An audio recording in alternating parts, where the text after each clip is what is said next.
where Goku's friends are terrible.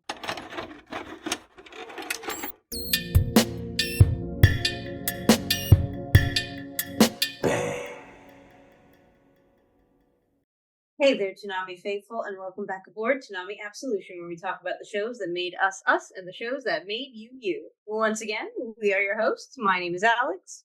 I'm Sam. And I'm John at Dragon Ball Z Ocean Dub, episode 24, Vegeta Saiyan Style, which is also the name of his fragrance. Debuted May 10th, 1997, made of Spirit Bomb Away and Hero in the Shadows. And then episode 25, Stop Vegeta Now.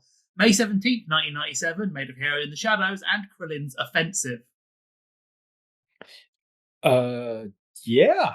So we're still in Ape Vegeta, Great Ape Vegeta thing. It pays off from last week's cliffhanger. And so I think last week we kind of were like, can Great Apes fly? After having watched these episodes, the answer is yes. Great Apes can fly. Without even spinning their tail. Yeah. They're like whale lords in Pokemon. Technically, they're not as dense as air, so they just float up. He's full of helium. It's like I'm trying to think how much of Goku getting manhandled by Vegeta was cut down. It's got to be at least half. I lost count. It feels like a lot. I feel like there's a lot missing here. We lose a lot in general. It's very hard to tell what is censorship and what is just time cutting. But it makes Goku look surprisingly weak because Vegeta just immediately mollywops him. Yeah. Like, there's no hope in this. Just immediately he's like, you're dead. I remember when Sparking Zero came out. This was the most notorious fight. Oh yes, I remember that.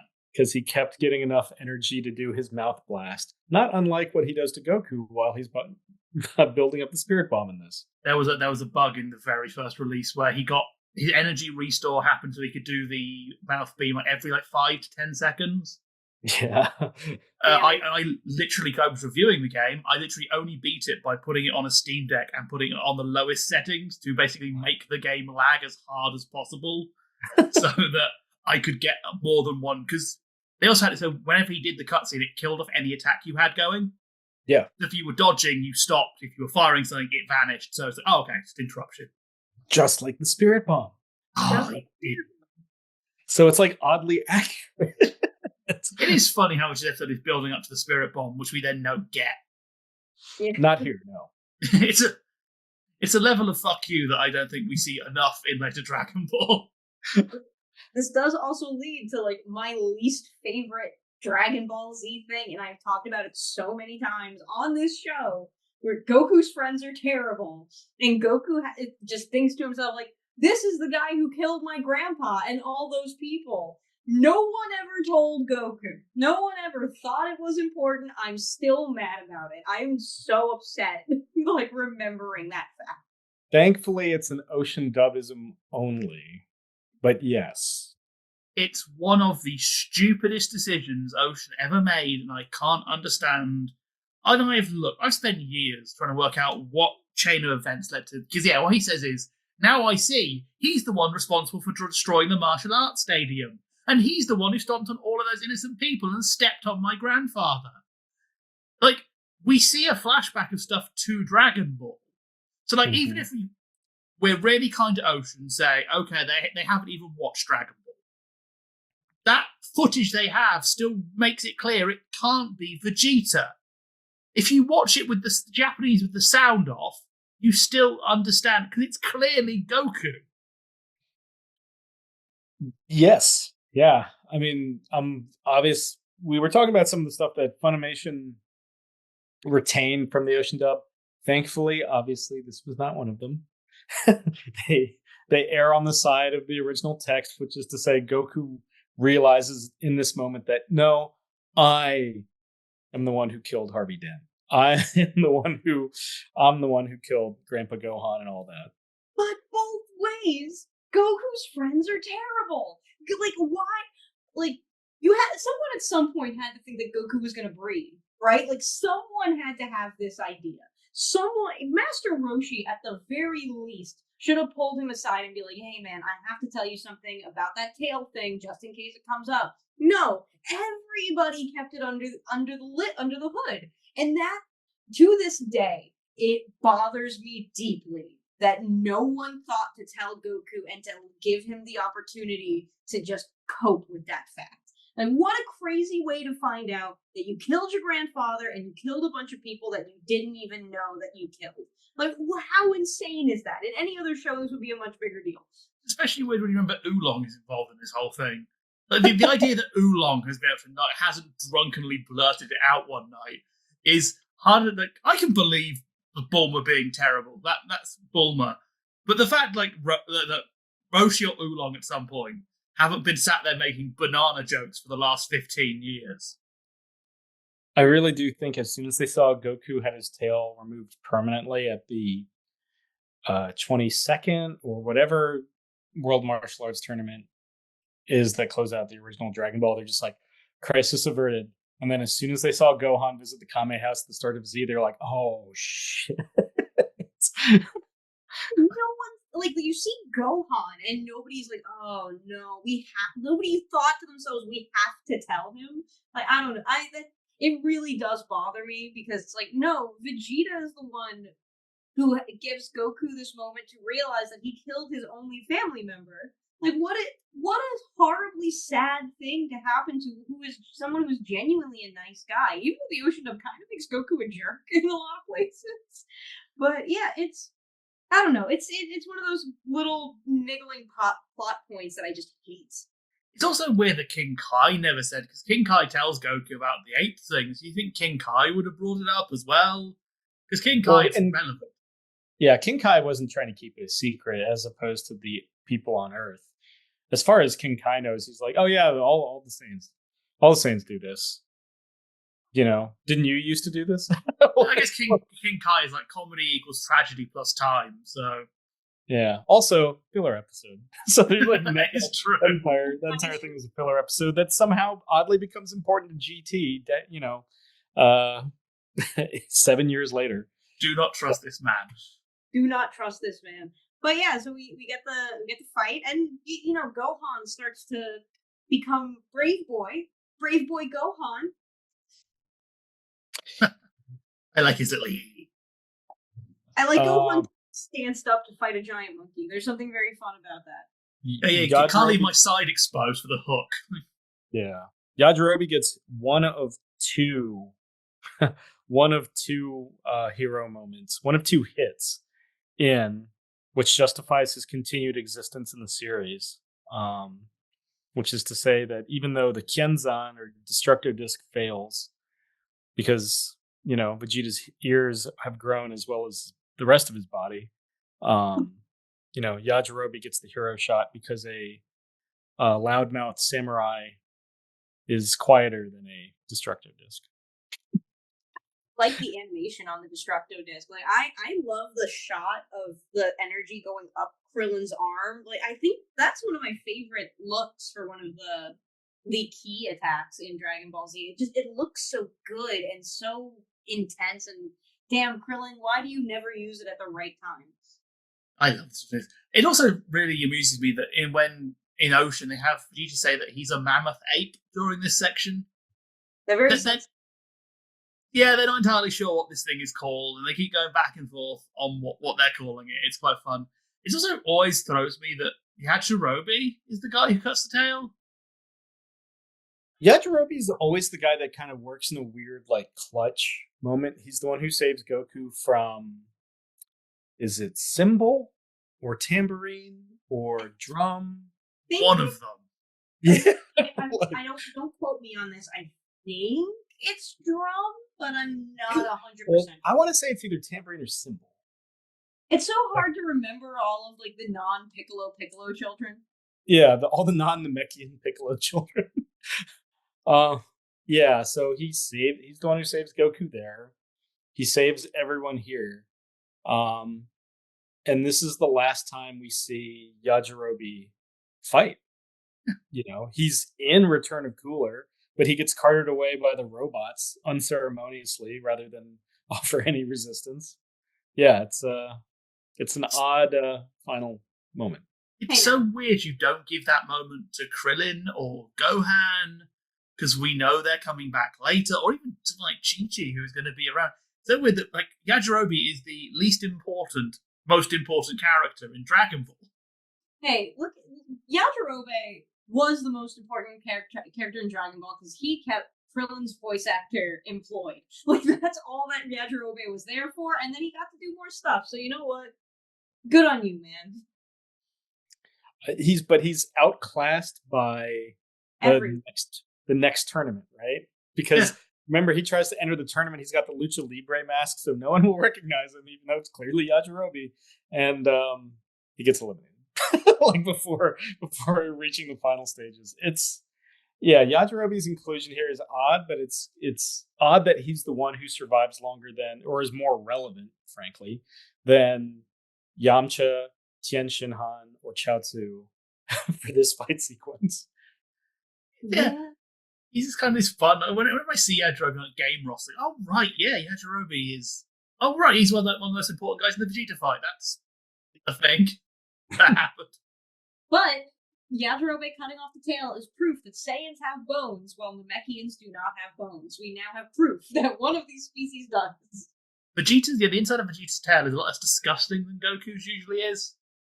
It's not textured, and that's in the Japanese as well. It's because he's a Saiyan elite, so his insides are much more neat and tidy than Goku's are. He's got Wagyu tail.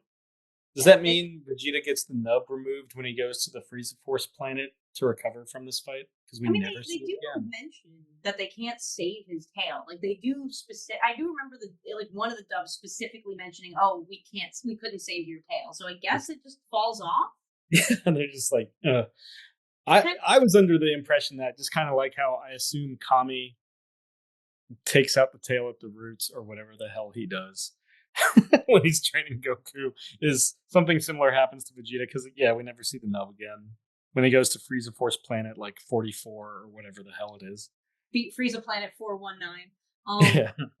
I think with Vegeta they do specifically mention like it's a shame we couldn't save your tail, because it would, at this point, losing his tail is a big loss for Vegeta. Because that's the thing that he is more powerful than Goku at this point, but that's the thing that makes him so valuable to keep around. It's almost a shocker that Frieza didn't have him killed in the tube. Yeah, it also just on a cultural level, it's one of the things that ties him to his culture that he loses here, and loses to Yajirobe. Lest we remind everyone at home that yes, it's Yajirobe that gets the jumping, leaping strike. I will say it is interesting. Brian Drummond's giant monkey Vegeta is a little weird in places compared to like Sabat's. I don't know if it's just like the vocoder they're using, but like it doesn't feel. And then Drummond, when he comes out of the form, it is full on like serial killer mode, which I really enjoy. So his Great Ape sounds like he's talking to you through a can. Yeah, that's it. It sounds so weird. It's like Vegeta from a distance. I know, it's very, very odd. Talking of weird edits, we get, what's not actually an error. Gohan throws up the Masenko pose, but does a Kamehameha. Oh, you mean the Kamehameha? Kamehameha. What's funny about that is that's in Japan as well. That's a fuck up there. Except Ocean will carry this fuck up forward. Ocean clearly saw that and went, "Oh, we've been wrong all this time." So he'll keep calling it the wrong thing for the rest of the Ocean dub. Yeah, interesting. I didn't know about the Japanese thing because they fix it in the Funimation dub. He calls it Senko. I think they fix it in later versions of the Japanese as well. Yeah. Well, there you go. I didn't know he called because for those who in the know, very first time Gohan does a Kamehameha wave is against Cell. Yeah. Like, it's a while before he gets one off. That's why did it here. Yeah. Past the trauma. Yeah. It's I think this is the forgotten part of the fight, frankly, the Gohan versus Vegeta element. I think everyone just kind of remembers, obviously, Goku versus Vegeta, Yajirobe getting in the swing. I can't stress enough that he glops that thing off in one leaping shot. It's not like like he gets it clean. I need to know what that sword's made of. I need to know. Not even like a sort of high speed zoom slash kind of like instant transmission. A normal jump. Yeah. Listen, what is that sword made of? Listen, it's made out of adamantium, and we all know that. Yeah. Yajirobe's got ups. Yajirobe apparently has got enough force that from that piddly jump that he can do it. He's from it's from the sequel. Samurai can jump. Yeah. Maybe it's like Smash Brothers. He's been charging the attack for like 6 years, and that's why it's really strong. Only this once. Yeah, he's like the Ike of the Z fighters. He's been holding down his A button. But yeah, like I'm thinking back to this because this episode actually was the one that mainly jogged my childhood memory the most. Like, this was the one where it's like, oh no, I remember Goku with the spirit bomb. I remember the plants, the trees. Listen to me. Why does the Ocean Dove make Goku such a jackass? Is that purposeful? Like, is it just like the read? I don't understand what's going on here. It's a bit of both. I think they were keen to make him more heroic, outwardly heroic, and sort of more American superhero, which I think what they kind of ended up settling on was Spider-Man, except Spider-Man, I guess because he's smaller and swingy, it kind of makes him seem just kind of charming when Goku being muscle boy calling people a dickhead, it kind of comes across as demeaning. I don't know what it is, but he's like more Spider-Man-y. It feels, you ever see Super Dickory back when that was a thing? Sure, yeah. This dub of Goku has the energy of Super Dickory to me. Yeah, I mean, there's something about Shemel's like, he's the one who gets to deliver the big Frieza speech, and I think that's his kind of go-to in terms of Goku's personality and moral compass. He doesn't have the mischievous kind of element of the character quite down, or at least doesn't emphasize it. But yeah, this is an interesting showdown. We get blue balled on the spirit bomb for a bit, and but we get it. Krillin is the one who gets to throw it. Yippee! Spirit bomb only works in the movies, and this is the beginning of Spirit bomb only works in the movies until we get to Boo, and even then. I forgot this reawakened sign that always bugged me as a child, that the spirit bomb isn't the end of this fight. No, even for all the build-up. I wish they'd have reversed the order. Because, spoiler alert for next episode, Vegeta's going to get back up, and we're going to do another fight. This fight is very strong to start. I kind of wish they'd have put this last, because it seemed so perfect to have Goku pass to Krillin and Gohan has to do the reflect. It was such a nice way to end this fight where everyone got to do something. It just feels weird that it's just like in under a minute, Vegeta's going to be like, I'm fine. See, I have a theory about this, actually. I think this is where the fight was supposed to end, but then Vegeta was in that popularity poll, and they were like, we're keeping this sucker around, so they had to. I think that's legitimately what happened, was the editor was like, no, this character's popular, he has to survive. I was looking online, because we've had this kind of like talk before about like, how was this originally supposed to go? And Toriyama, someone claimed that there was an unused panel of Vegeta's definitive defeat that surfaced online. I haven't been able to find it, so I think that was a little crock. But I think Toriyama was like, yeah, Vegeta was supposed to go down to Goku, and so I would assume, like John was saying, it was supposed to be a 3-step. I don't think Gohan was originally supposed to conveniently grow a tail and Naked Boy fall on this guy. Deus Ex nakedness. We'll talk about that more in a bit. with the Vegeta thing, I do like the fact when Ocean called to 25 "Stop Vegeta now," because it made me think of the Lionel Hutz scene in The Simpsons. So, like Toriyama's there to came in, is like, "Stop Vegeta, no, stop, Vegeta now."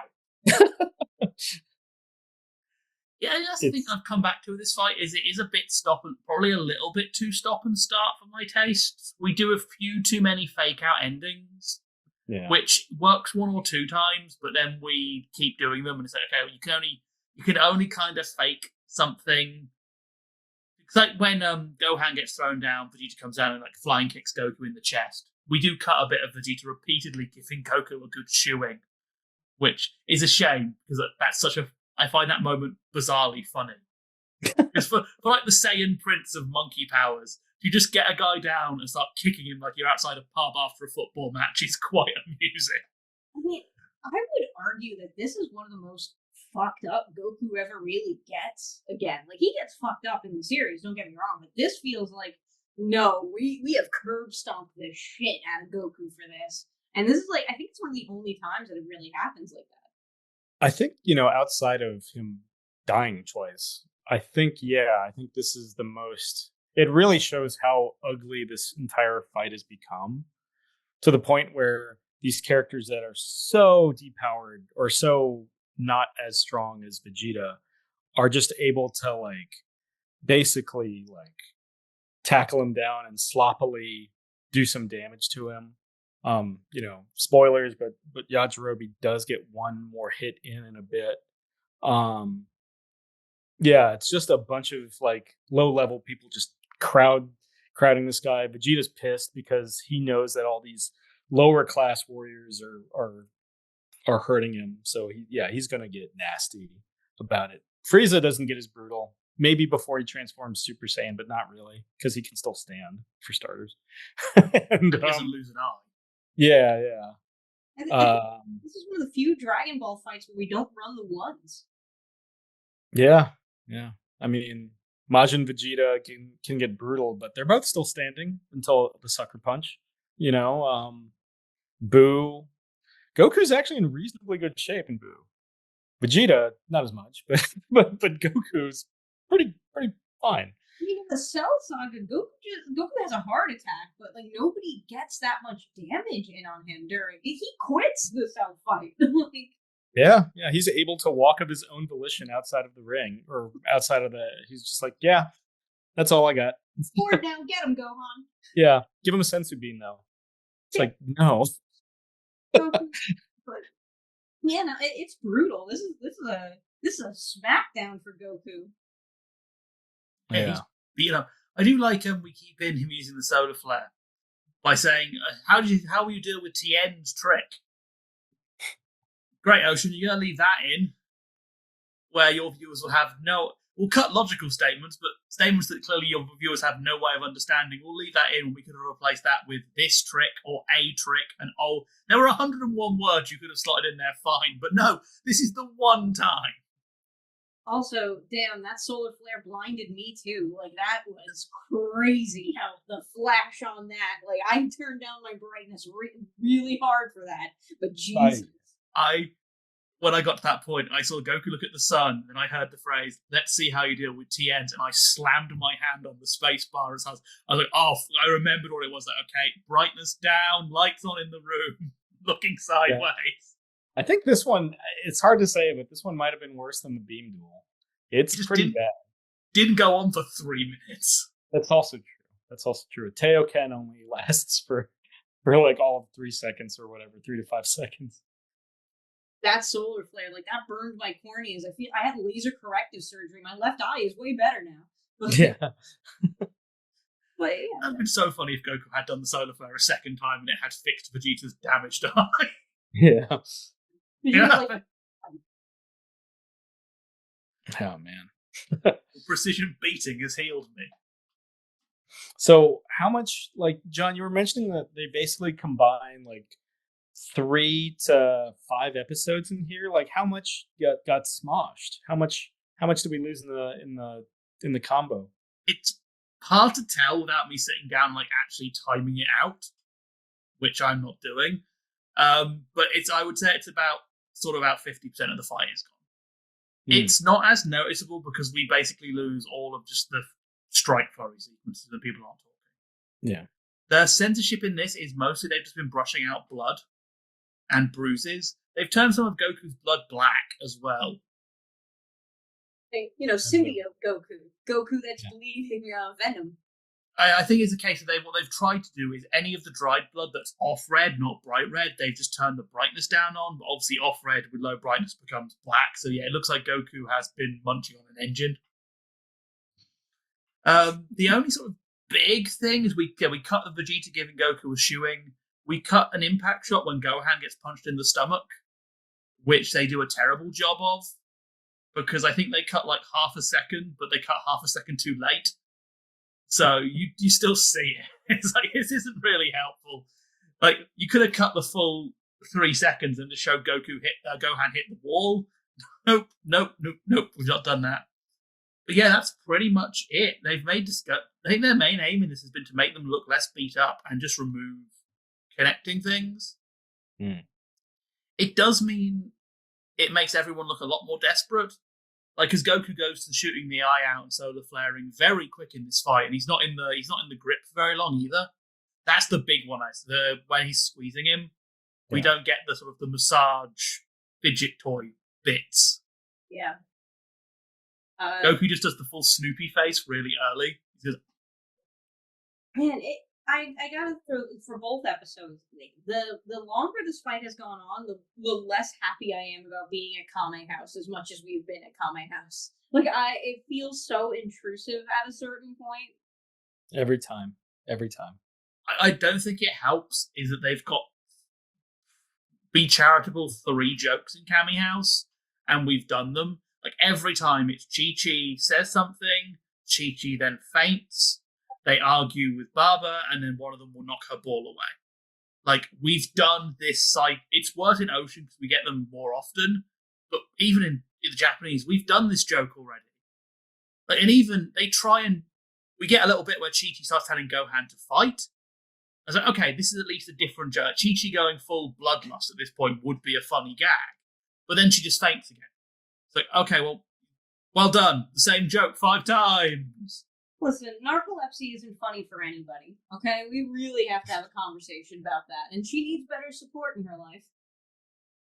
She does. Frankly, she does. What do you mean that the rich teenage girl, the perverted pig, and the pervert who lives on an island aren't good medical support? Hey now, Bulma is at least in her mid-20s at this point. I do want to remind everybody that Bulma is in her mid-20s at this point, because Goku is 21. So that's she's like 24, 25. She's 2 years older than him, because when she's 4 years older than him, because when he announces that he's 12 years old in the first martial arts tournament, she's like, oh, he's been 4 years younger than me the entire time. So that's the separation there. But yeah, Bulma's mid-20s right now, so we need to remember that fact. So this is a grown woman. Yeah. Who is arguing with a small fortune teller, as we all did in our 20s. I mean, I know I did. Wouldn't Goku be, now that I think about it, wouldn't Goku actually be 23, but physically 22? At this point, so if I recall correctly, this takes place 3 years after 4 years after the Tenkaichi Budokai, the 23rd Tenkaichi Budokai, which he was 18 in that, which makes him like either 21 or 22. I always thought it was like a 5-year jump. Well, remember, Gohan's only like, in the canon, he's only like 3 during Raditz. Yeah, but he doesn't like burst out of the womb as soon as they get married. No, but it's still like, at most, Goku is 22 years old, I think. You're powering up in that.